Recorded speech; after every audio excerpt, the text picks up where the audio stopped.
All right. Good afternoon, everybody, and welcome to day 2 of the TPE Academy Employer Edition. My name is Denaja Pendergrass-Thomas. I currently serve as the Director of the Placement Exchange, and I am excited to see some friendly faces, some returning faces to this space, and for the opportunity for us to specifically talk about the interview days, part of this process as we get ready for spring TPE 23, as our Planning Committee Chair has coined it, the Jordan year.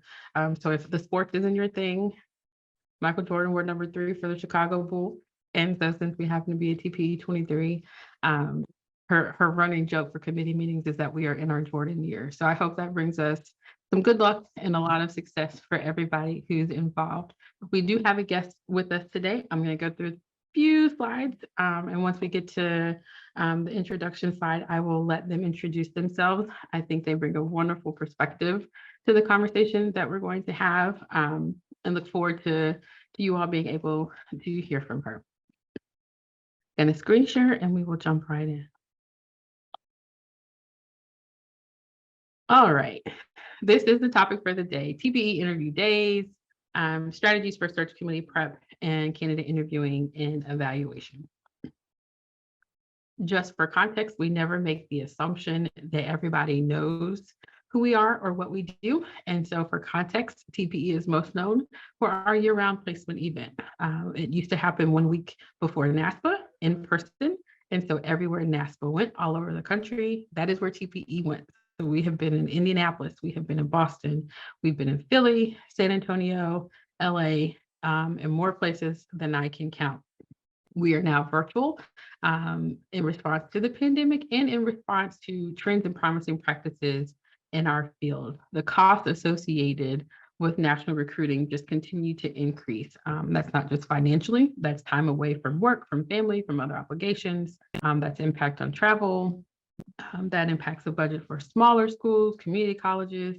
A lot of recruitment budgets have been reduced, if not taken away altogether. And so the virtual space continues to allow us to be able to expand the number of employers who are able to engage in recruiting, knowing that everybody needs and deserves the opportunity to meet and recruit successful talent for their teams.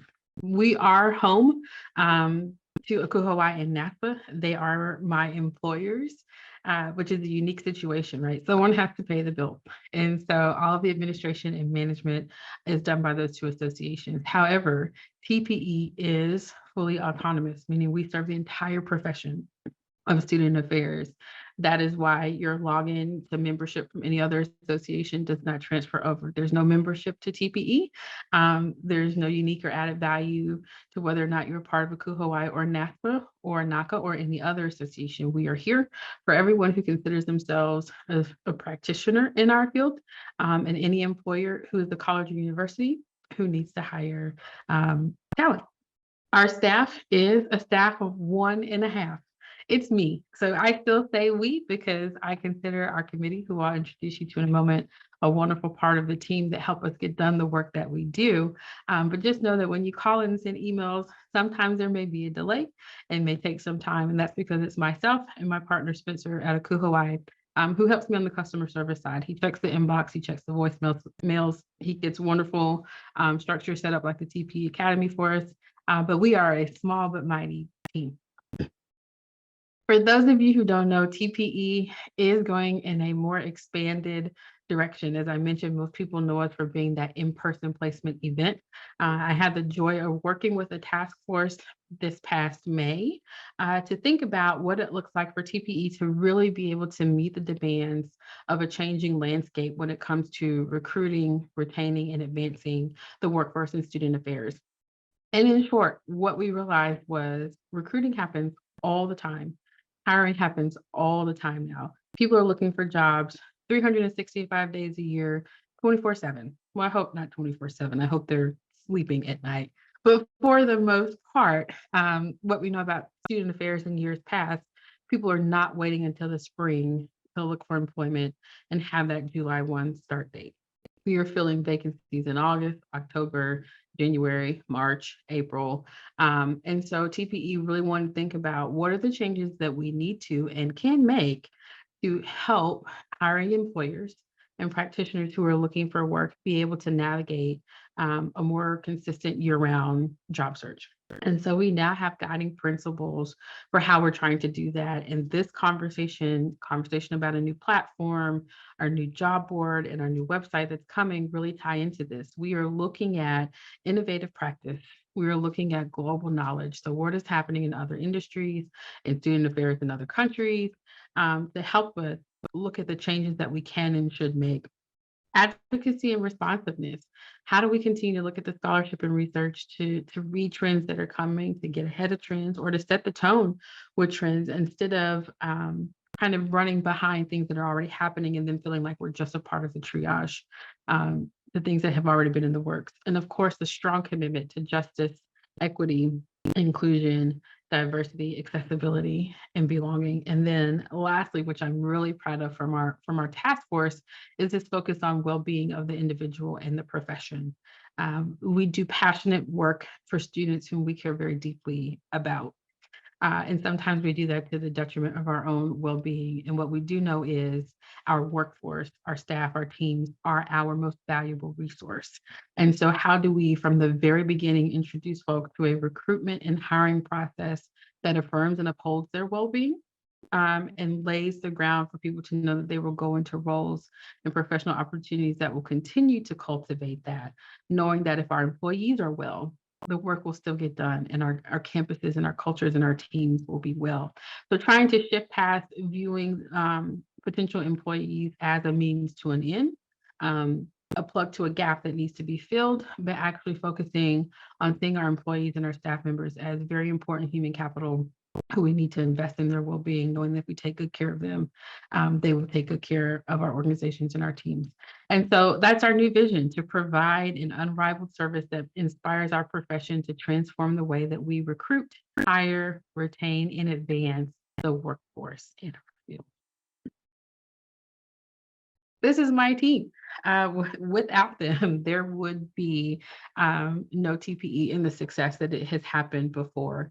These are your peers. They are practitioners across disciplines: Dean of Students Office, campus activities, student conduct, residence life and housing operations, campus marketing, scholarship programs. This is my first year. We have a committee member who is responsible for a scholarship program at their university. So that is bringing a fresh perspective to how we're doing our work. And so they work with some of our candidates or job seekers. They work specifically with our employers. We still have a deep connection with grad students in our HESA programs. And so they still have their ambassador opportunity. And then of course, we have folk who are really good at social media and marketing, much better than I am. And so they help out with the things that go out on LinkedIn, Instagram, Twitter, Facebook, and so forth. And we have two amazing chairs: Dr. Tim Layson, who is at Northern Kentucky University in the Housing Operations Office, and then Caress Gillespie, who is at Syracuse University on the residence life side. We are constantly talking about the landscape of our profession. There are certain things that are consistent when it comes to recruiting and hiring. People will always have to have resumes, cover letters, applicant materials. There will always be interviews. There will always be some sort of process of assessment and evaluation.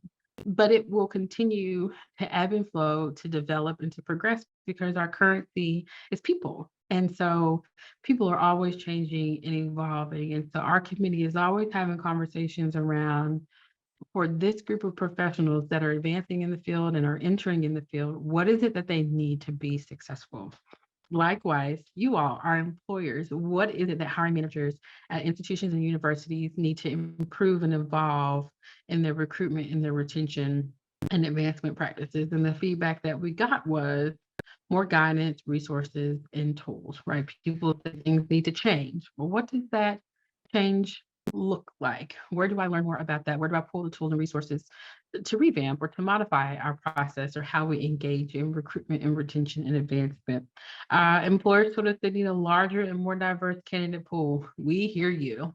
And we are working hard, A, to revisit that pipeline from our graduate programs, and B, we are now in conversation around what does it mean like for TPE to actively recruit folk who may not have the master's degree in a higher education or student affairs or leadership program, to say, if you have a degree in counseling, if you have a master's of divinity, if you have a master's of social work, Student affairs is a place that you can call home. We are really moving slowly and with intention around that, because we can't change the expectations that you have on your campuses. And what we don't want to do is go and pull a large pool of candidates who may not have the degree requirement or particular background that you're looking for, funnel them into a recruiter fair. They meet you all, and then they don't get opportunities to interview. And so we are working on what it means to, from a PR and marketing standpoint, really push the brand of student affairs as an opportunity for folks, and engage in conversations more strategically across our associations around what are employers really looking at considering when it comes to requirements for candidates to be considered for positions. So we want there to be agreement on that. There are a lot of positions that are now saying undergraduate degrees are sufficient depending on the department in place on campus. If an employer explains that or expresses that to us, we can work with that. But as a whole, we are looking at how we pull in a larger, more diverse candidate pool. But that is in more conversation with where our associations and where you all are as campuses and universities in terms of your hiring requirements. And then, of course, it means to be competitive.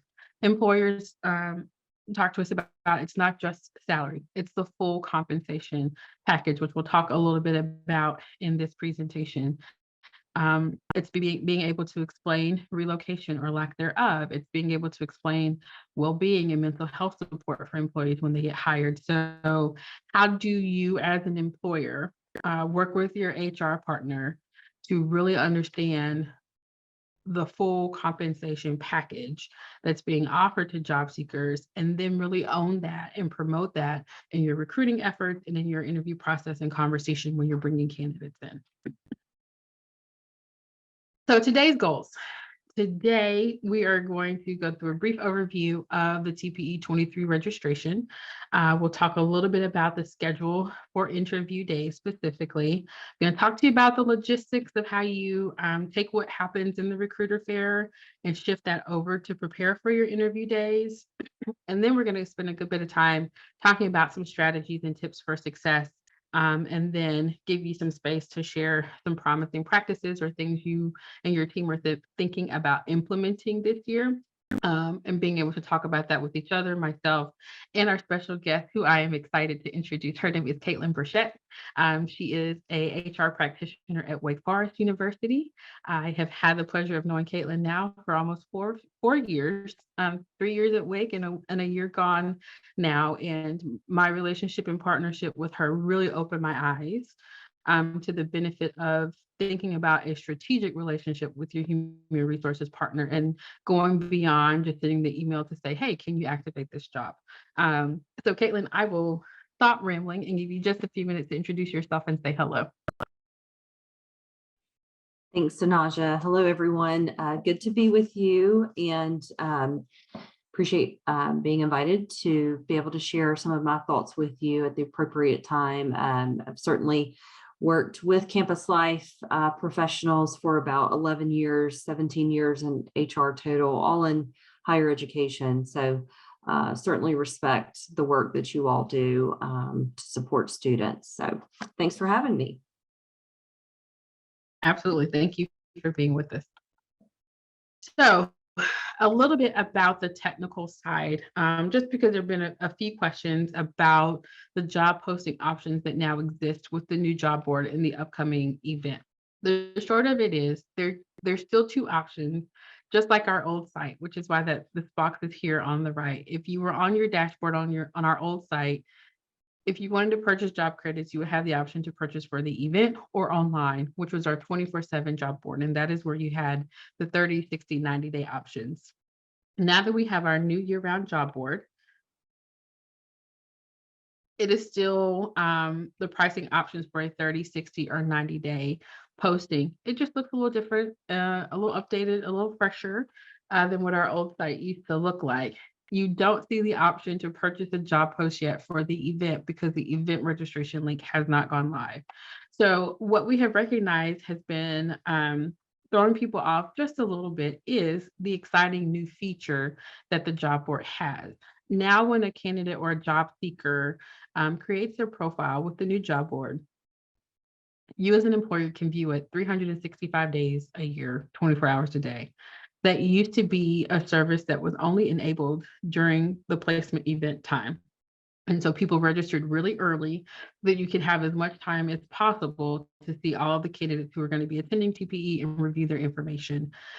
That is no longer withheld to just happening at the placement event. You can look at you can look at active job seeker profiles year round. There are three options for our job seekers, and that is for their boundaries and out of respect for autonomy in their process. So a job seeker can create a profile and it can be fully public, meaning as an employer, you can see their contact information, all the contents of the resume, a cover letter, if they've chosen to upload it. The second option is confidential, meaning I may not want my employer to know that I'm searching, but I definitely want employers to be able to look at my qualifications and my skill set. So you could see a job seeker's what I call the lower part of their resume. You can see their experience, you can see their skills, their education, their qualifications, and you could message them. They have the choice then to say, oh, okay, Heidi, thank you for reaching out. Yes, my name is Danaja. I'm interested. Here's my additional information. I would love to go to your site, apply for the job, and be considered. So that means that right now, if you have a vacancy that you don't want to wait for March for to interview for, if you're already kind of running a process, you can look at job seeker profiles on our site and reach out to those individuals now for your search. The placement event job post will happen when you register. You'll put your information in. This little black icon will go on the job board beside your post to let job seekers know that you will be recruiting and interviewing at the TPE event. So very similar to our old site, if you looked at a job post, there was a blue box in the bottom that said accepting resumes to interview at TPE. This black icon and the language around it will convey the same thing. So your post on the job board will be distinguished from other job posts, letting job seekers know that you will be specifically recruiting and interviewing at TPE. So that means that there's no more premium job posts. It used to be, it was $175 for a regular job post and $100 upcharge if you wanted it to be premium and searchable by all job seekers. That no longer exists. When you register for the event and your post goes live, every job seeker can see it. They just know that if they want to be able to have a conversation and interview with you, they need to register for the event. And the good thing for our job seekers is that TPE virtual will be free for them from here on out. In an effort to continue to remove barriers to folks looking and interviewing for their next job, we just don't want to associate any costs with job seekers being able to engage in TPE. And so this is hopefully our effort to make things a little easier for you and take some of the pressure off from employers having to push and market to job seekers to come to the event. The platform and our partnership with our third-party service provider, Naylor, we do that for you. So there've been some questions about pricing for the event. I can tell you that to register for one job post is going to be $475. That's a little bit higher than last year, but nowhere near as high as it was for in-person placement. The cost is really to cover our upgraded technology. We intend for this to still be accessible for as many employers as possible. And so you'll notice that if it's 3 jobs that you would like to recruit for, the strategic package is $1,025. That's just the additional job post price. So we're adding on is just for the additional job post. And so right now the offering is 1 job, 3 jobs, or 5 jobs. I've gotten some feedback from employers around what does it look like if you only have 2 and you don't need to post for 3. And Naylor is working on a 1 job add-on price. So you'll be able to register at the standard package and just do a 1 job add-on. So with this package comes your engagement in the recruiter fair and interview days. That includes the video chat function, which is within the platform that we'll talk about a little bit. And right now it's 2 recruiter seats per job vacancy that you're hiring for, or per job post that you are hiring for. I've also heard from our employers that they would like to have more recruiter seats depending on the number of interviews that they would like to run. Going to be in conversation with Naylor about that, but again, also trying to encourage, yes, give me 1 second. Also trying to encourage employers to really look at your schedule. Our interview days allow for 9 hours of interviewing each day. And so Yes, running a recruiter seat means if TPE has a booth and we're hiring, Denaja is in recruiter seat 1 and Caitlin is in recruiter seat 2. That means that during the recruiter fair, at any time, the two of us can have ongoing conversations with candidates who stop in the recruiter fair to talk with us. When we shift to interview days, that means that at any time, Caitlin and I can be running 2 interviews. You can interview through each of your recruiter seats. And so typically, if we were in person, most schools would have 2 tables per job or job post that they are hiring for. And so we started with 2 recruiter seats per job that employers are hiring for. So having conversation in case some of our employers are needing more recruiter seats, but also right when we look at the schedule, remind me, you've got 9 hours across 3 days to work with 2 seats per job to run interviews, which is a lot of interviewing. So we'll be able to report back out next week, but definitely before launch on how many recruiter seats we may be able to add. But right now, I would say plan that you can run 2 interviews at a time per job post that you are hiring for. And I'll pause to make sure that came across clear, because sometimes even when I say it, it's a tongue twister.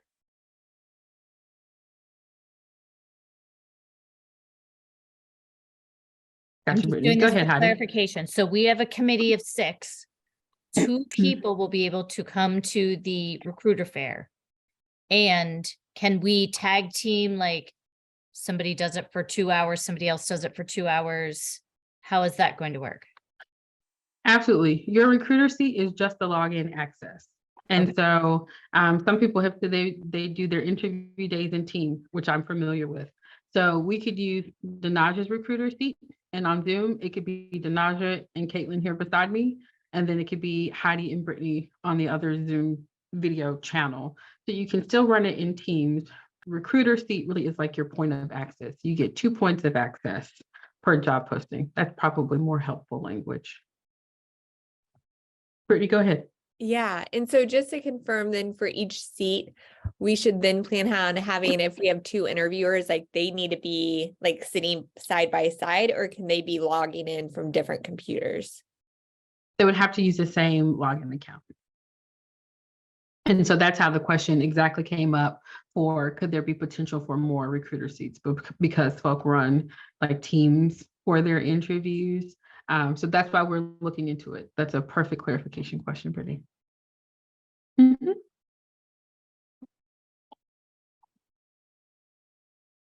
So a little bit about how you will register. The event site will go live. You will be able to log in.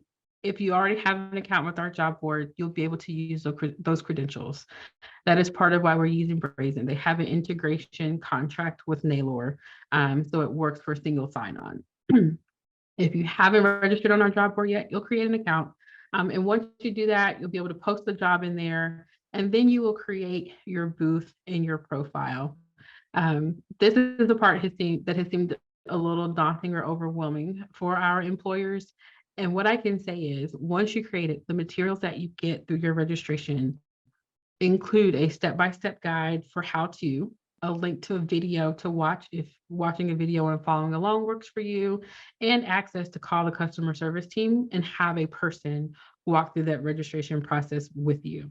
And so because all of those are available, I am not going to try to dive into the world of getting too technical with that. But what I can tell you is once you register, when it comes to creating your booth, you're going to have 3 options of guidance or guidelines, instruction, and help for how to set up that account. It's really cool. You'll be able to put information about your organization and the jobs that you're hiring. You'll be able to add logos and pictures. And I'm working to be sure that you'll even be able to include a welcome video for job seekers to see when they come to your booth. And then you'll also be able to add your recruiter seats at that time. So again, you'll do all those things. Your job will go live on the job board with the designation for the TPE virtual event. And you should know that job posts that are directly related to the virtual event will stay live until April 30th. That is just the added benefit because we know that the process for finishing interviews and on campus and making offers sometimes require people to leave posts open until filled. And we just want to make sure that the post is still there as long as you need it. So while we may wrap up in March, your post will be active until the end of April, which is pretty consistent with what we've done in the past in the virtual space.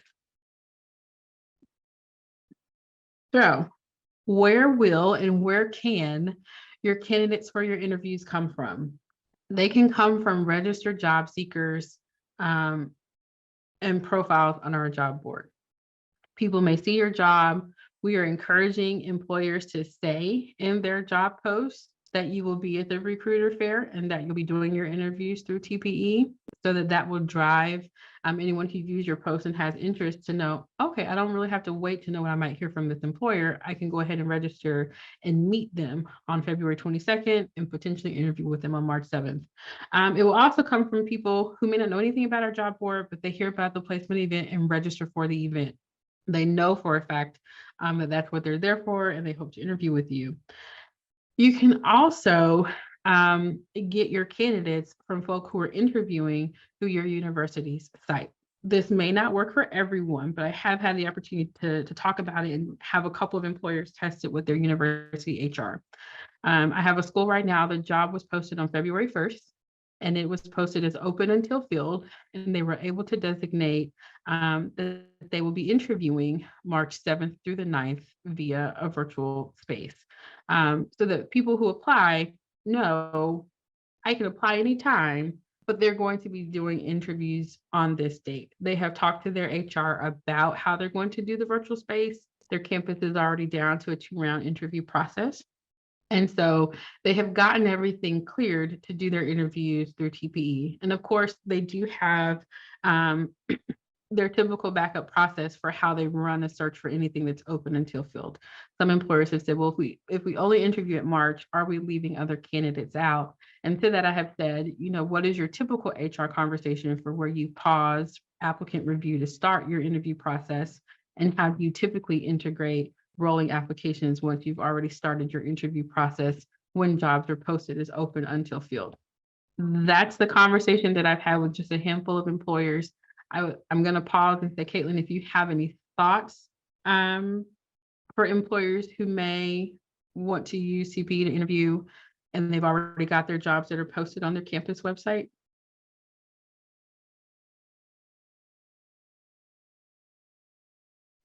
I'm sorry, Danaja, can you repeat that question, please? Sure. No pressure, but some people have said, if we post the job on our website, are we allowed or are we okay to say to folk, we will be doing our interviews March 7th through the 9th via video? And I was just simply saying for the employers that I have worked with, they had that conversation with their HR to kind of have their process reviewed and get feedback to make sure that it will work for them to do it this way. And I just wanted to provide space to say if there's anything else people might want to run by their HR office before they put that on their job posts.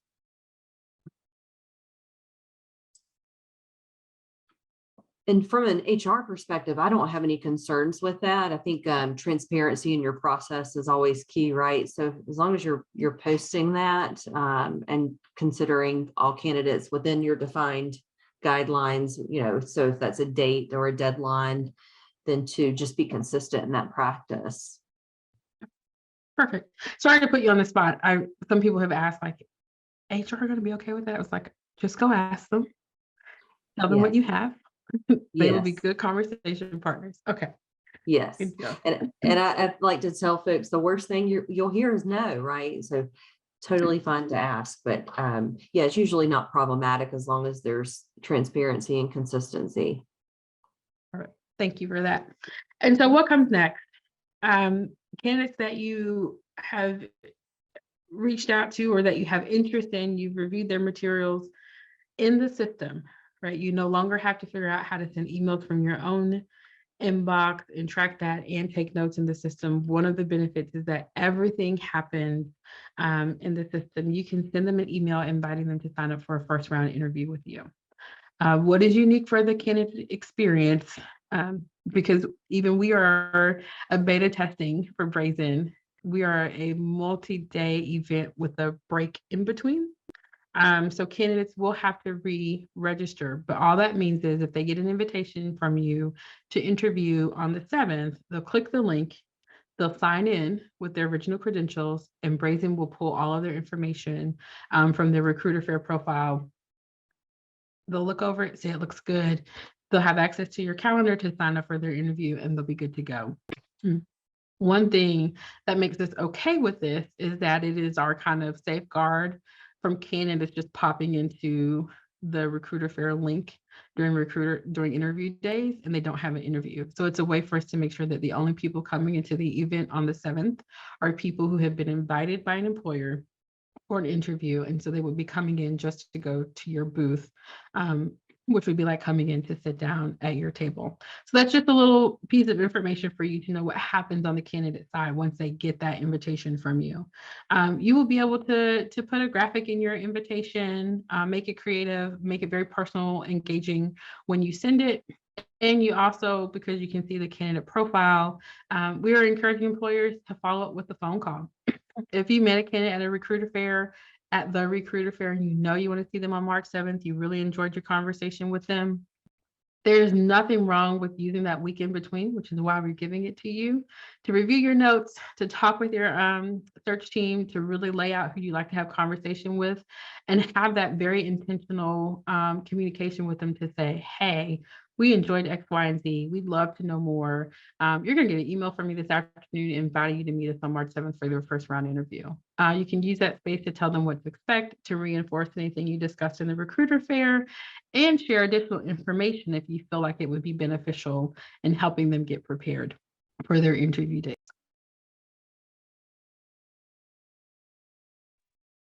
So a little bit about how the interview will work. Candidates will get that link. They will come to the virtual lobby, which has a welcome video. It's branded, it's got a search board. And then there in the middle of the screen, there's all the icons for our virtual booths.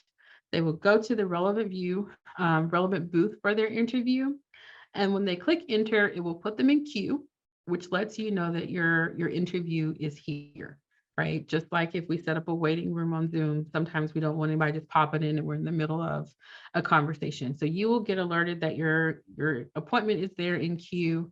You will be able to let the candidate in, send them a short greeting via the chat at the bottom, and then you'll just click the button and say start video chat. It's that simple. And you will go into your video interview with them. Note that you can conduct one interview per recruiter seat per time slot. So we talked a little bit about that. And you can take and review notes on your candidates from their resume review. So say if you want to get your group together before the recruiter fair and look at candidates, you can take notes once you've kind of added them to your list of interested candidates. You can follow up on those notes during the recruiter fair. You can pass those notes to the other recruiter seat. So let's say Brittany had a conversation with me at the recruiter fair. She's like, yes, I read Danaja's resume and her ability to work with students in plan programming and her ability to multitask was amazing. Then the notes, you get ready to schedule. Caitlin is the person who's going to be interviewing me. Brittany passes my profile over. Caitlin is able to see everything that I put in my profile when I registered, and Caitlin's able to see Brittany's notes. Okay, so I'm meeting with Danaja because Brittany was really excited about X, Y, and Z. Okay.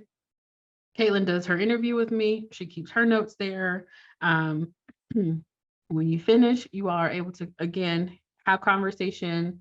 If you meet in your conference room as a search committee and a person wants to log in to pull up all your interested candidates, you're able to see everything that you've kind of done with each candidate in one space without kind of having to download resumes and send them to people or pull out notes and email it to everyone. It really can live in that one space in the system behind your login. So again, candidates will need to get invited to each round of the interview from you, which we did in person. It was just more like putting the mail in their mailbox.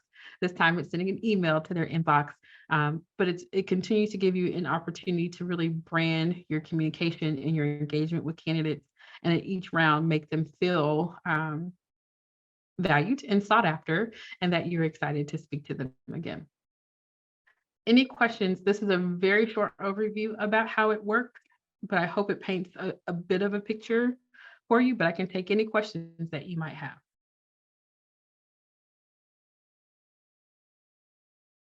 Good deal. So what should happen before interview days? Lots of applicant reviewing. We want you to take a look at everyone who is registered and everyone who has a profile who you think might be a benefit and interest for you. The filters are in the system to search by degree, experience. You can know their interest, jobs that they are looking for. We got feedback from employers. People are interviewing for housing and residence life jobs and they have no interest in housing and residence life. You were able to filter that out. We saw candidates who had profiles from 5 years ago. They are not even looking. The ability for candidates to set the privacy setting on their profiles, know that they're registered for the event or not. Some of those safeguards are now there in the system for you. So you should be reviewing candidates. You should be having engagement. It's not required that you go to the recruiter fair, but it's free. And you might come across candidates who have sought you out that will surprise you with the transferable skills and qualifications that they have. And so I am encouraging employers to participate in the recruiter fair. It's a chance for you to put your brand out there, to work on recognition, and to show candidates what differentiates you from other universities who are hiring. Everyone has a division of campus life or student affairs, but we all know our roles are experienced differently on different campuses because of the culture and the environments that we have. And so the recruiter fair is going to be a wonderful opportunity for you to tell your story in an interactive and an engaging way. So that branding and promotion, that educating job seekers about who you are, what you do, and how you do it. And then that last piece, the listening and the learning. Some people might call it screening, but that space for candidates to tell you about themselves, to tell you what they are looking for, the strengths that they have, and for you to be able to listen with mutual understanding for interest and alignment between you and a candidate. And then the last piece, sending those invitations. That's it. You should be reviewing, you should be engaging, and you should be inviting.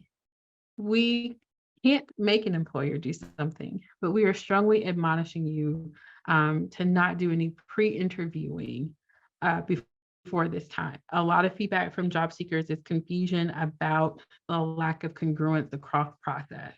And so they show up in spaces having done phone interviews for some employers, screening at some other point for employers, and they're not really sure what's happening on the 7th through the 9th for them. And while, yes, they can create spreadsheets, they can track it, but we'll talk a little bit about what some of the things that are turning job seekers off. And it's lack of clarity. It's not clear processes. It's long and drawn out processes.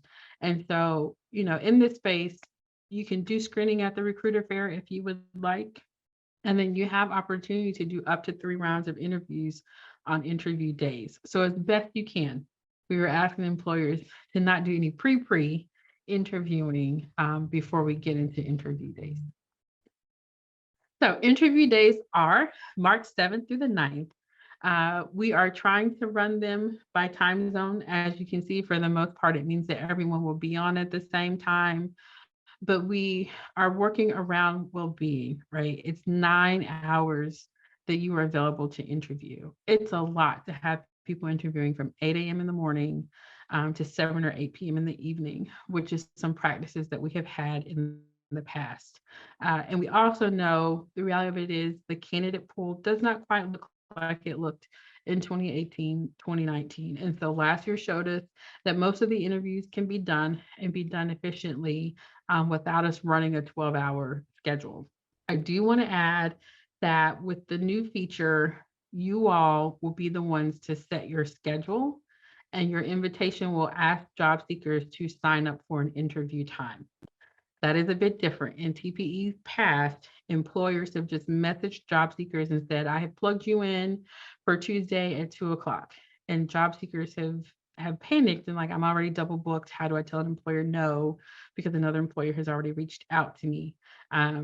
We're going to try this way and we're going to take feedback on it, but we think it might be more manageable for employers to say, we have this window, 30-minute blocks, 40-minute blocks, 60-minute blocks. We're only doing first rounds during this time. You invite a job seeker and give them a chance to look at how they need to coordinate their schedule and sign up for an interview with you. So it's a little different from how it's been in years past. We don't know if it will click for everyone, but we do think it's a good year to try something a little different to see if it helps with people keeping interviews and with giving our job seekers the opportunity to show up in a little better space with stress and anxiety management. Two models for interviewing.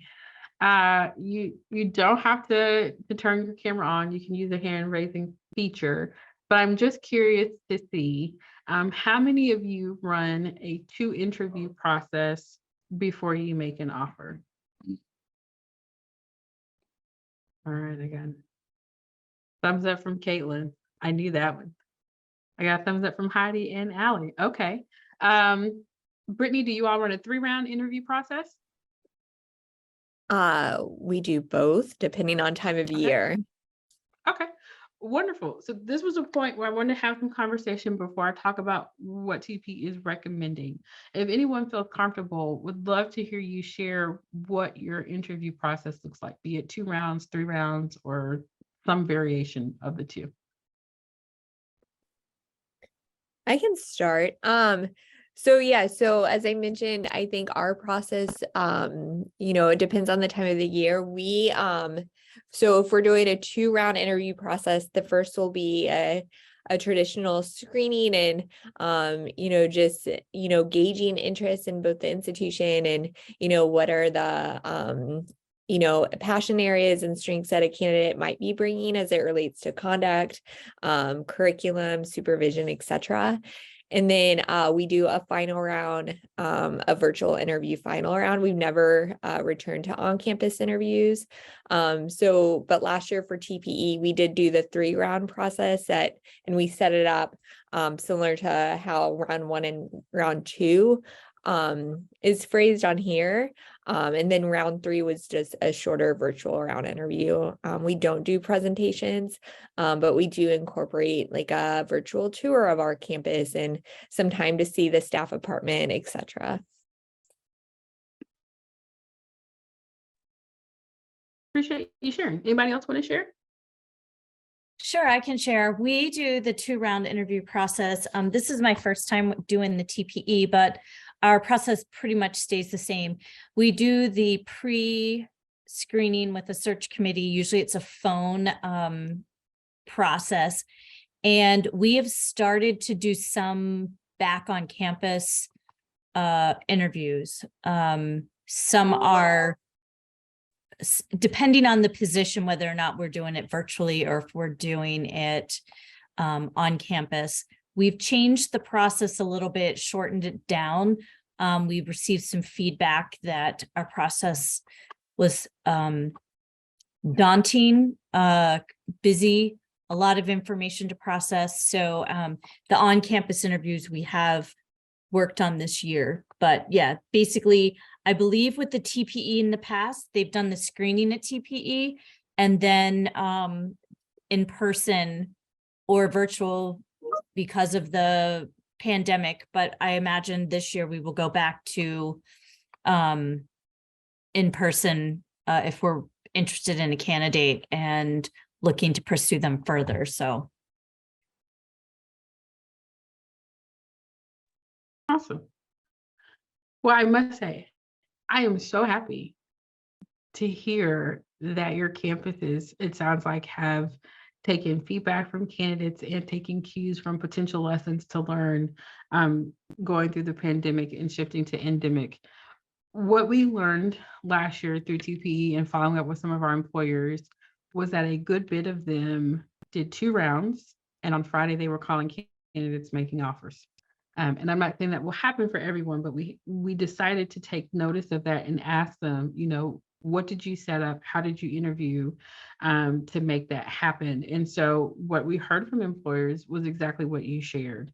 They did some of their screening before interview days, which is kind of why we've implemented the ability to ask your screening questions at the recruiter fair if you would like. And then they ran their 2 rounds. So I would consider some of them a 3 rounds. Some just did their first round, as you'll see, with kind of that search committee, behavior interviewing, competency interviewing. And then their second round really was their virtual on campus. And so they did a lot fewer. They adjusted their time blocks and whatnot. And so it meant that they really just sat down and intentionally recrafted or worked on their questions. They reassessed who was really necessary as a key stakeholder to be a part of their hiring and decision process.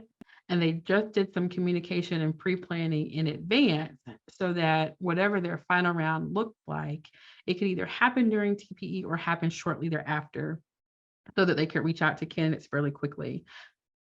Excuse me, which did set some employers apart, because we had conversations with other employers who had a longer process, that by the time they were ready to get back and do invitations to on-campus and final round interviews, candidates had already accepted offers from other institutions.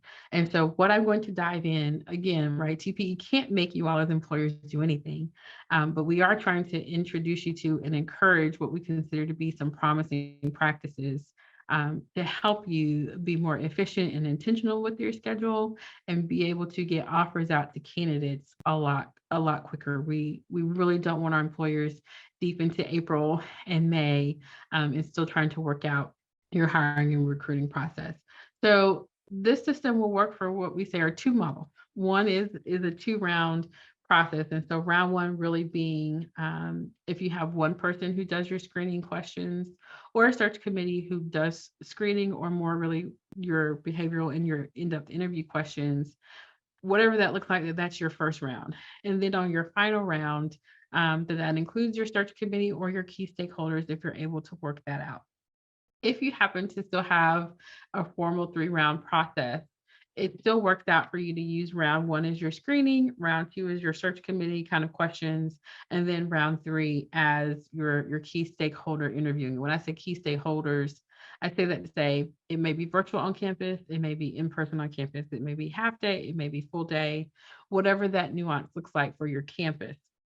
But we really are trying to push people three at the max. And we really don't mean like 3.5, but like if a candidate has talked to a representative of your institution 3 times, after that process, be at a place where you can let them know, right? We want to offer to you, right? They're in the hot pile or they're in your warm pile, right? We have some other candidates, but we are still very interested in you. We hope to get back to you by a certain date, or let a candidate know, thank you for your time. We enjoy getting to know you better. We're not going to be able to move forward with you. So on March 7th, we're recommending that you do your first round interviews in a framework of 30 minutes, really a 20-10. If it's assessing their communication skills, any gaps in resume, congruent with your mission, vision, values, a little bit about how Brittany talked about their process, had that conversation with a colleague in Colorado, and then some candidate conversation with your candidate about the salary requirements. I know every school cannot do this, but if your school can, I'm encouraging you to do that. That continues to be the number one piece of feedback that we get in terms of challenges or frustrations for our job seekers in the process. They go 1, 2, or 3 rounds, and then at the very end, they don't find out the salary until they get an offer. And it's the tension of, I really love the position. This is not enough for my cost of living to be able to say yes to a role. And I've passed on other institutions because I've been engaged in this process for some time. If you know you cannot disclose salary, again, I'm going to stop talking and let Caitlin chime in, but I think it's important to talk to your HR partner around what can you say and how do you guide candidates to have that conversation or direct them to your HR. Caitlin, do you have any tips or pointers for employers if they're not able to disclose salary? Sure, absolutely. And to your point, Denaja, some states don't even allow these discussions in the recruitment process. But if you are able to have these conversations, and especially if you have any idea of the candidate's salary expectations, either by trends you see or have seen, or if they disclose that to you, having conversations up front early on in the process is actually better.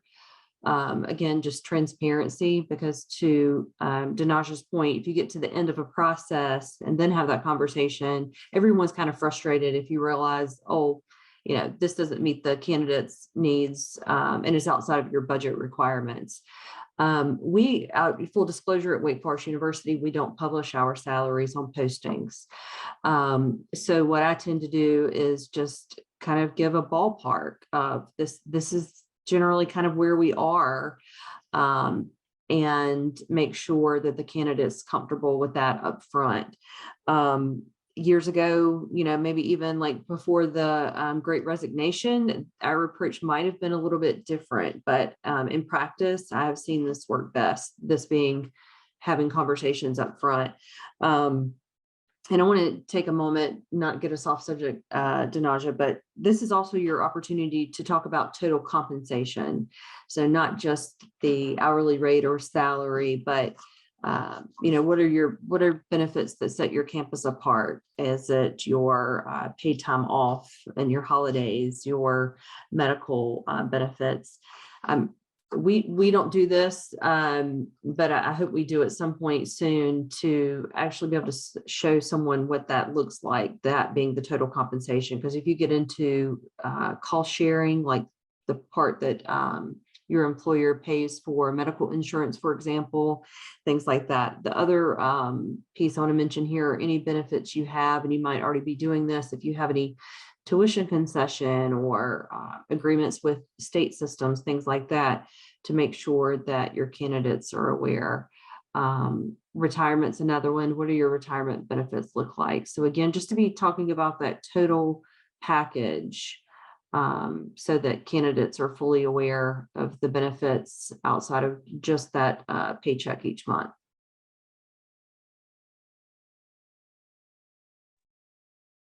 Thank you. It always feels good to know that I paid attention to all the things that you taught me. Recommended schedule for March 8th, again, to continue first round interviews if you need to, and then begin to offer your second round or transition to your second round interviews as your schedule allows.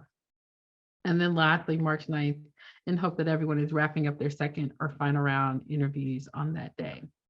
This is a new piece that you'll see in the employer guide, right?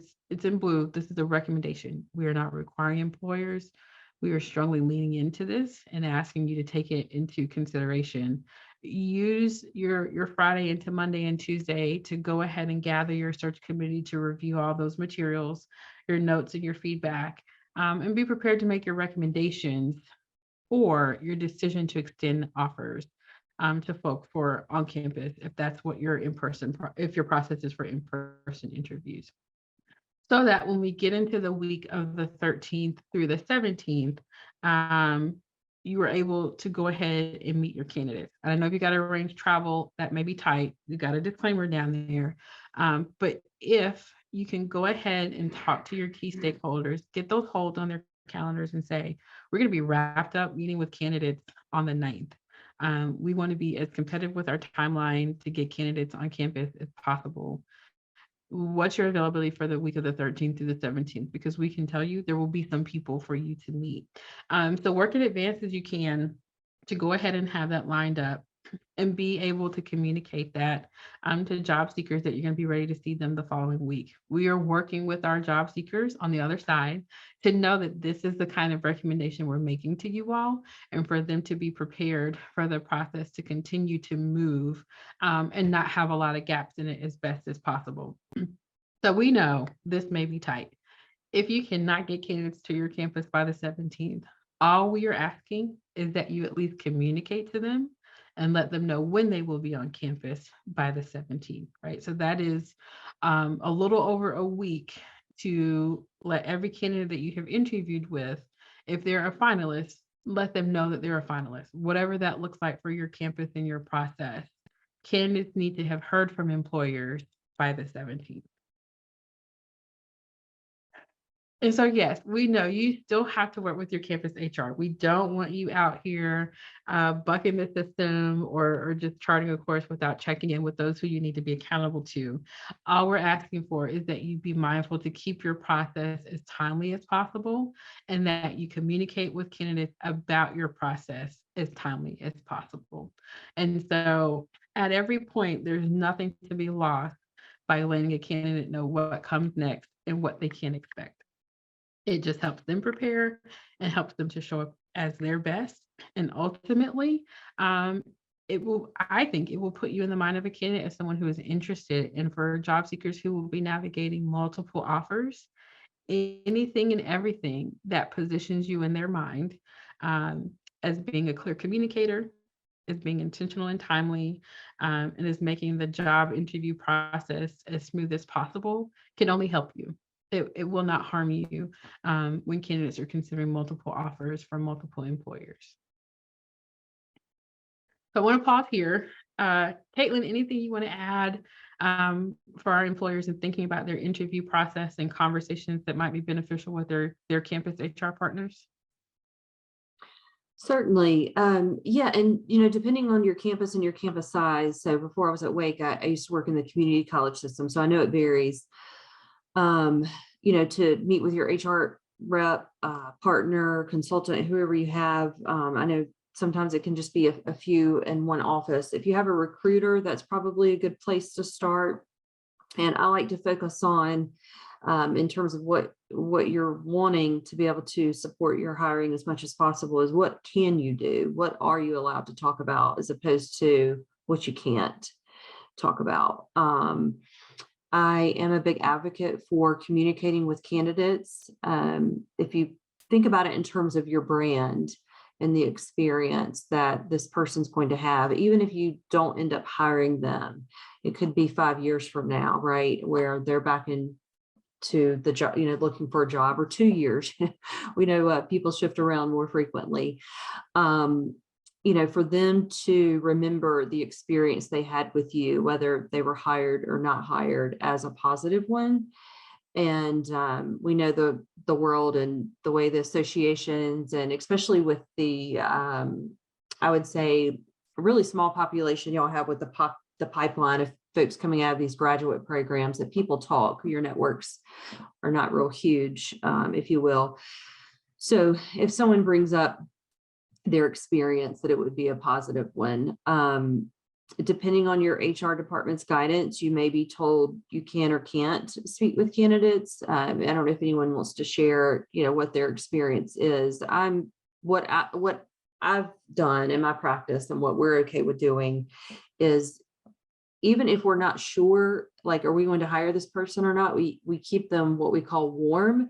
And it's going back to what Denaja said, it's just having a conversation. It's totally fine to say, we haven't made a decision yet. However, I want you to know you're still under consideration. I have even had to have, these conversations can be difficult, but have a conversation with a candidate to let them know that they were not currently in the final round. However, we were still interested in them should another position open up, that it was, a competitive process. It was a hard decision to make. They likely weren't going to be selected for this particular position, but I could certainly see us considering them for other positions. So I hope that's helpful. Just think about it again in your brand. If someone's talking about their experience with you as an employer, what do you want them to remember? Nimble as possible, even before the Great Resignation. I'm a fan of having as few steps in the process as possible. It's certainly still an employee labor market. And we have to remember that they are interviewing us just as much as we are interviewing them.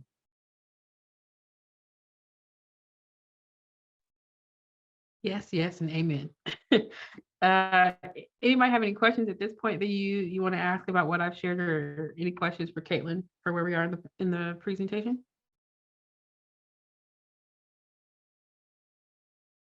All right, well, I'll keep us moving. Should time allow, Heidi, I will come back to the demo video.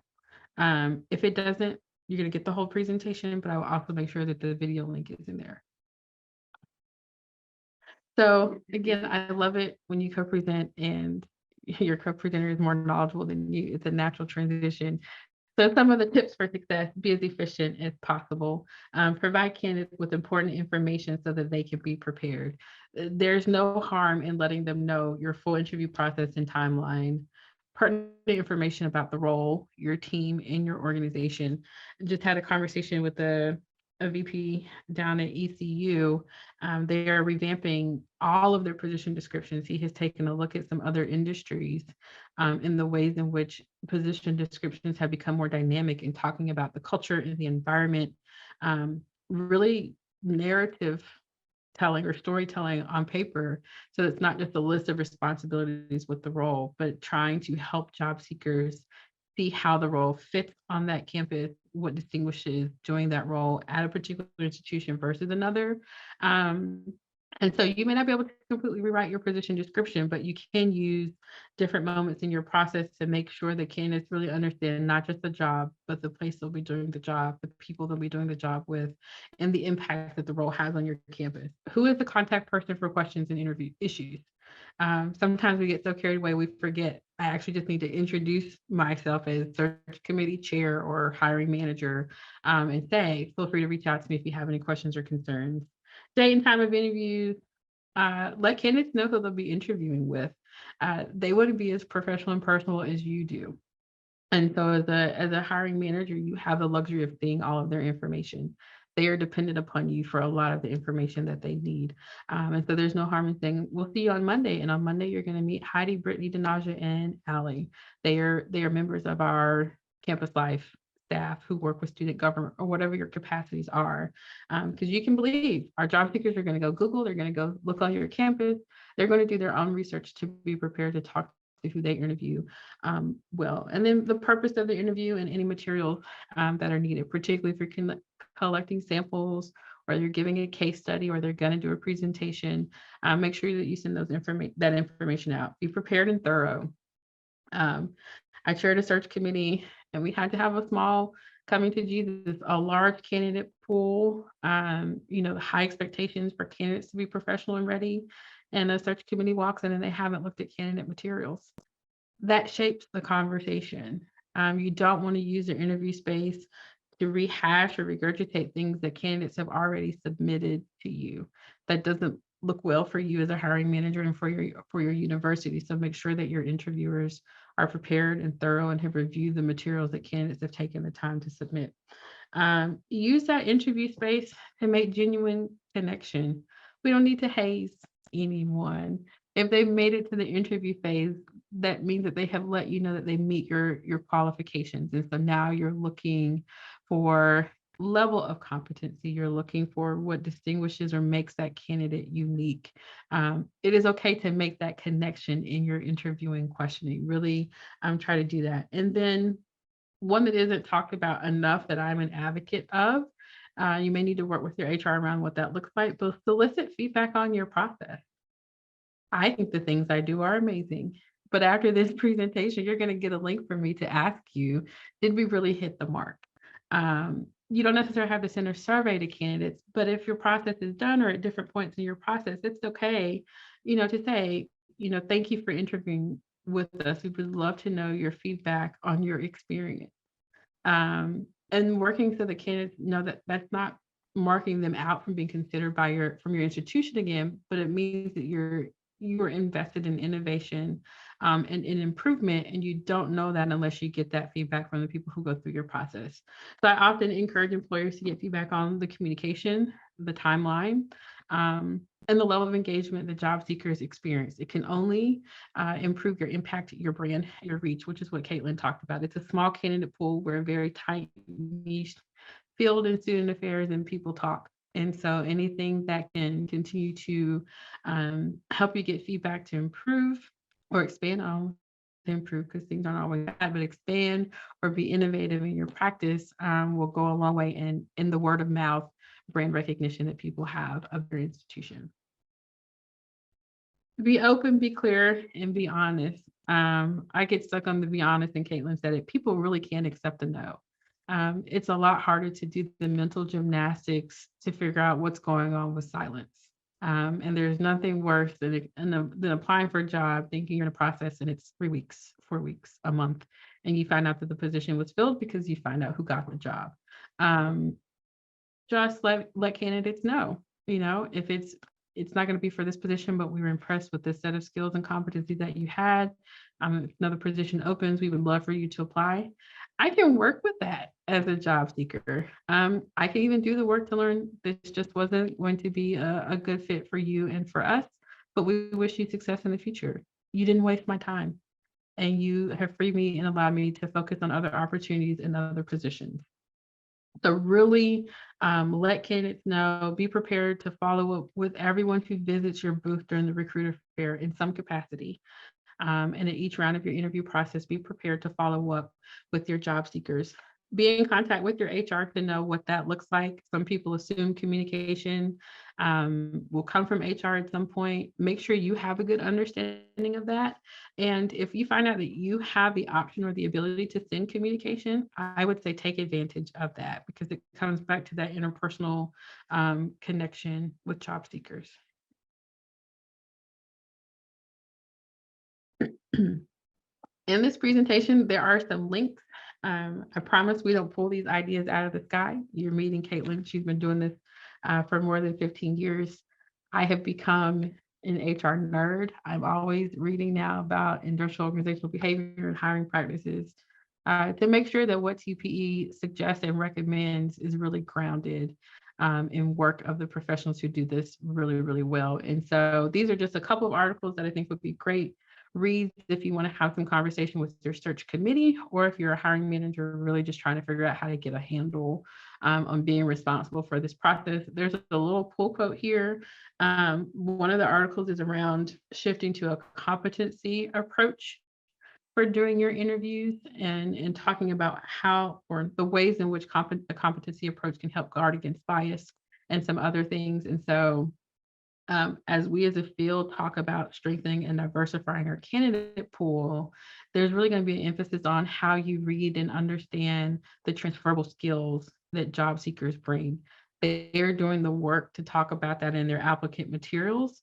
I think our employers or our hiring employers are going to have to do some intentional work around how we look at transferable skills with more intentionality and make the correlation and think about, can this candidate do the job with appropriate training and supervision? And so a competency approach, especially if you're going to start accepting folk with backgrounds and degrees outside of HESA, is a good way to think about how do you bring in that talent and consider them with equity and fairness and safeguard against bias. So,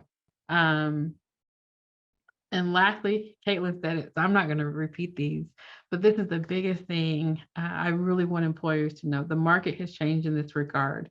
It used to be sometimes people were just happy to get a look, just happy to get an offer. Our job seekers now are interviewing you. And that's not to make it intimidating. It's just we're now really in a more mutual engagement when it comes to the interview process. And so they are looking for salary and output and benefits, which is what Caitlin said. Talking to our grad students coming out, they're like, I need to know that a therapist is included. I have kept my mental health practices going, and I need to know that my insurance is going to cover that or help with those services. Will I have access to a campus gym or to gym membership? So be able to talk to your HR around your full compensation package and really let candidates know what's available. Shared values and organizational culture. This is part of why we're excited to introduce the recruiter fair. Again, yes, there's a role that's on paper, but folk are really wanting to know, what drives you to do this work? What standard are you and your team and your university holding yourselves to? And what kind of culture am I going to become a part of as an employee at your institution? This balance and thoughtful flexibility piece, it's not just as flat as I want to work from home or I want hybrid work. Really nuance what that looks like for your team.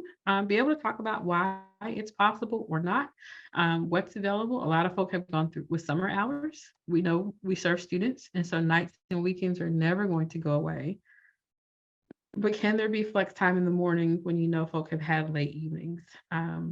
People are doing no meeting Fridays, 4-day weeks in the summer, whatever those adjustments are that show, right? It's the intentionality that show candidates that your aim is to have a healthy work environment and to have staff who are able to find and execute balance between their commitments to work and the life that they have outside of work. Career progression.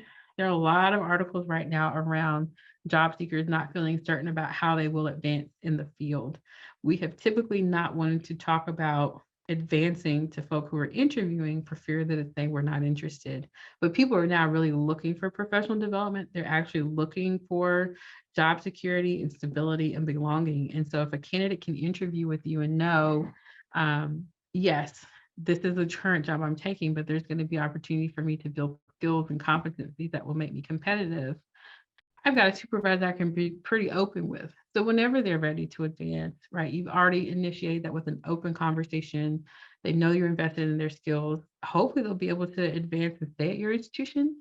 Depending on the structure and the hierarchy, it may mean that they have to leave, but you really get some buy-in when candidates know that you are invested in their professional development and their ongoing growth and contribution to the field. Compassion and empathy and support. I think we hear that often, right? I'm not just a person who does the job. I show up with all the complex identity that I hold. Am I going to be in an environment that makes space for that to be a part of shaping the work that I do, how I do it, and why I do it? And then a positive experience. You're being interviewed from the moment a job seeker sees your name. And so your process is already a recruiting tool for you. If it's a complicated process to get hired with you, that may leave the recognition in the job seeker that things may be complicated when they get hired. And if they are not looking for that sort of experience, right, you don't want to give that illusion by having a very cumbersome and a very complicated process. Anything you want to add to that one, Caitlin? This is great, Denaja. You've essentially, like, one of the tips I was going to have is to always reference a toolkit, make sure you, like a checklist, to make sure you don't miss something, because there are so many boxes to check. But you've essentially put together a toolkit for them, which is so nice, with all of these great reminders. I think career progression is a tough one sometimes, because in higher education, just based on the way our positions are, we don't always have that clear path. I think a lot of folks are starting to work on that with the changes we've seen in the labor market. But one of the things I want to put out there, again, it goes back to your brand, and you can just be honest. If you don't have a clear career progression path established yet, just talk to them about your ideas and what you hope will happen. And just for illustrative purposes, let's say someone's career goals include management, and this isn't a people management position, and they're going to want budget or need budget understanding for that career path. It would be something as simple as partnering with them, or partnering that person with someone internally who does have that skill set that can help teach them. So that's something that they can add. That's not a promotion, that's not an increase in pay, but showing that you're invested in their career path. And so again, even if they leave you, what is your brand? So that's something to think about. You talked about the interview process not being like, we're not hazing here. I love that, like, as a general reminder to try to keep candidates as comfortable as possible. When folks feel like it's a genuine process, that's when they're more likely to be honest in their answers, which is what we want, right? Like, we want to really hear and see good. And, if you're looking for some negative things, obviously, in some of those behavioral questions, one of the quotes you had Denaja referenced, essentially not being like, you can teach someone how to do the job if they have the ability, if they, have the essential knowledge, skills, and abilities. You can teach them. It is really hard to teach compassion, understanding, happiness, to teach, you can't teach an employee how to be happy, right? So the more genuine the process can be, the more likely you're really able to assess that in their answers, as opposed to if someone's stressed out or only kind of not being genuine. If it's not a genuine process, that's probably what's going to be mirrored back to you. So I hope that's helpful. It's kind of going back to basics, right? Like, just the foundational pieces of what's important, being thorough, being clear, clear as kind, as Brene Brown says. Just being honest. And this is the time to be honest. I always tell to coach hiring managers on this, difficult conversations, whatever your employer is dealing with that's challenging, incorporate that into your interview questions. Let them know what to expect, because surprises in the first 90 days, 6 months, that first year are not good. I don't know how else to say that. Just not a good thing. And SHRM, Denaja references SHRM here in some of her previous slides. And we just know the research tells us that what happens in those first 6 months are indicative of, are they going to stay with us or not? So just go ahead and get it out in the interview process.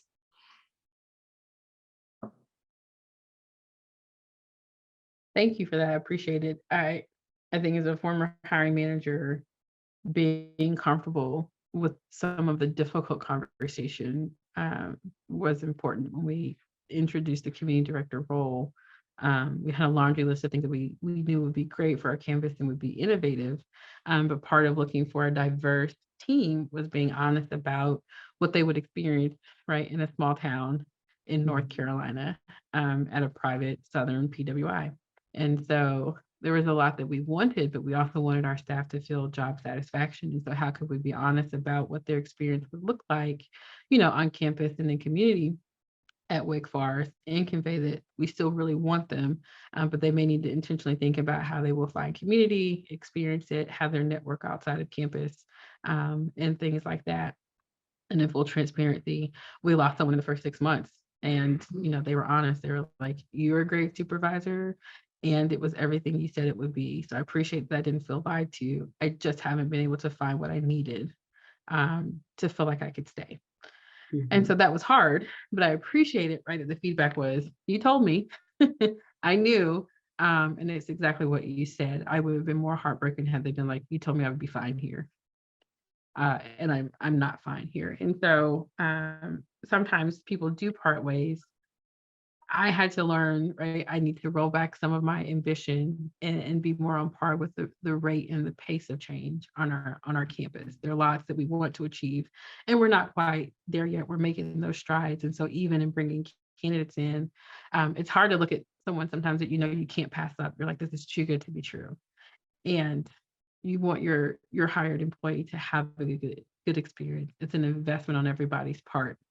And so you want someone to come, because that's a lot to have to relocate or to move or look for a new job after 6 months. And so I don't know what that looks like for every hiring manager, but at some point really being honest about the full employee experience, and that you absolutely can and want candidates. And this is what it really looks like to be a part of our team, our campus. This is where we're making strides. This is where we still have growing edges. And so you may experience some hiccups, but we're working on it. Or, we do have a lot of conduct because our students, for now, they get it in. Well-being's working with them, but your role is going to have a lot of conduct. If you don't want a lot of conduct in this position, that's something that you may have to nuance, or it's heavily administrative. A lot of people want to work with students all the time. We all do. That's the part of the job we love.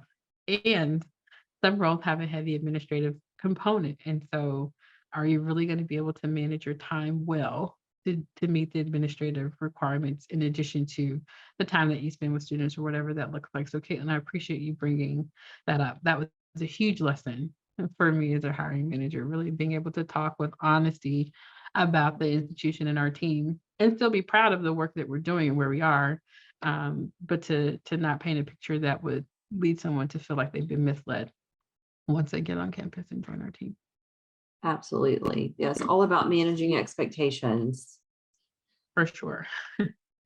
And then lastly, you're being interviewed too. I put a couple of these on here because they are questions specifically that we are coaching job seekers on asking. And so it's questions about your team. It's questions about your processes. It's questions about expectation.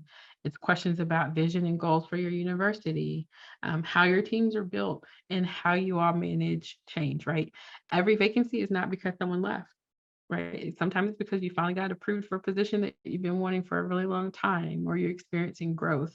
And so how you approach that can and should look different. A lot of job seekers could not believe that I was encouraging them to ask about expectations in the first 30, 60, and 90 days. Some of our entering professionals just don't know a lot about the HR side, and they get a job like, oh, wait, I'm on a 90-day probation. You absolutely are. But it's not for you to be afraid, right? Without any context or education, some people feel afraid, and then they're suddenly like, oh my gosh, it really is a partnership between me as your supervisor and you as a job seeker to make sure that this role is working for you, being on the team is working for you, being at this university is working for you. And so how to say up front, these are the things that we're looking at, and this is the ways that we'll check in the first 90 days or 60 days. What does performance look like? To Caitlin's point earlier about full compensation package, is it merit-based increases and raises annually? Do you do bonuses? How will I know I'm doing well, and what will that process look like as I think about being assessed and evaluated? What does the onboarding process look like? We pour all of this energy and effort into getting people to us. When they show up, what can they expect? How will this process continue on once a job seeker has said yes? What does learning and professional development look like? My little push for our field, right? Everyone wants to know, how much money do they get to go to a conference? That's really service to the profession. You go to conferences and you learn things that do help you better serve our students, or you present, which is giving a body of knowledge back to the profession. But when we talk about professional development, if the skills you need to cultivate, as Caitlin said, are around finance and budgeting, or if they're around leadership and supervision and management, how do you work with employees on that? That's a wonderful thing to talk about in the interview space. All of our professions have competencies. What is your strategy and what is your support and your plan to help your job seekers build their competency in those areas? And that doesn't always come from just going to a conference. So again, you don't need to be shy. If you don't have $2,000 to offer every person to go to conferencing, okay. They might really want to also hear about the intentional professional development they can get that doesn't come from conferencing, but will help make them a more skilled and competent employee as they continue on in the profession. And so also for your search committee, for them to be prepared to answer some questions. Usually they say, do you have any questions for us? And people are like, so what do you like about your job? Well, I like to know, how has your role changed, right? You can't say, how does your company handle change management? I'm encouraging job seekers to ask hiring committees. So how has your role changed since you joined XYZ University? Because that gives a job seeker insight into, right, that gray area, other duties is assigned, or how have people been able to advance? How long have people been with your organization? It's a very open-ended question, but it can give them a lot of insight into career progression and change management for your organization. And then this one came from a grad student who is now searching. They were like, I'm asking people, what's a challenge that they have in their job? And is it sometimes or is it all the time? I said, well, that's a good one. And they said, and how does that impact your level of job satisfaction? And I was like, ooh, that's a real good one. And I asked them why they're asking that, and they said it, right? These are generalist roles. Most of us do more than one thing in our job. And we have typically said yes to the job because what we love is what we get to do most. But what is that one thing that you may not love or enjoy? How often is that challenging? And how does that impact your job satisfaction? So I threw these on here just for you all as hiring managers and for your search committees to be prepared for the fact that candidates are going to ask you questions, and your preparation to answer those questions will leave an impression on candidates after the interview process. And so with that being said, I told you if it was before 1:30, I would let you go early. It's 1:29. So there's not really a large space to talk about planning and strategy, but I know you all have been a very conversational group in some other settings. And so I would love to stop talking for a minute, because you've heard me talk for a long time, and answer any questions, or let Caitlin answer any questions that you have, give you some space to talk about some things that you may be thinking about implementing or strategies that you've come up with, and get some feedback, or just share any thoughts that you have before we wrap up.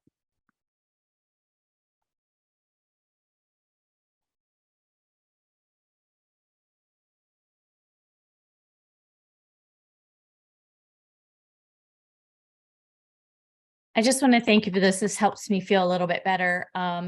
You said you're going through a demo on Monday. Is that just for your group, or is that open to anyone?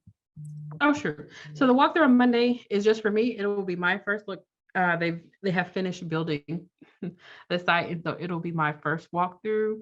But Okay. I'm hoping to be able to bring some takeaways from that and send out on our newsletter blast to kind of give people an idea of where we are. But the link that's in this presentation includes a demo of their site, Mhm. but it will still let you know how the platform works. I think it'll still be helpful for you. Okay, sounds good. The other question is when will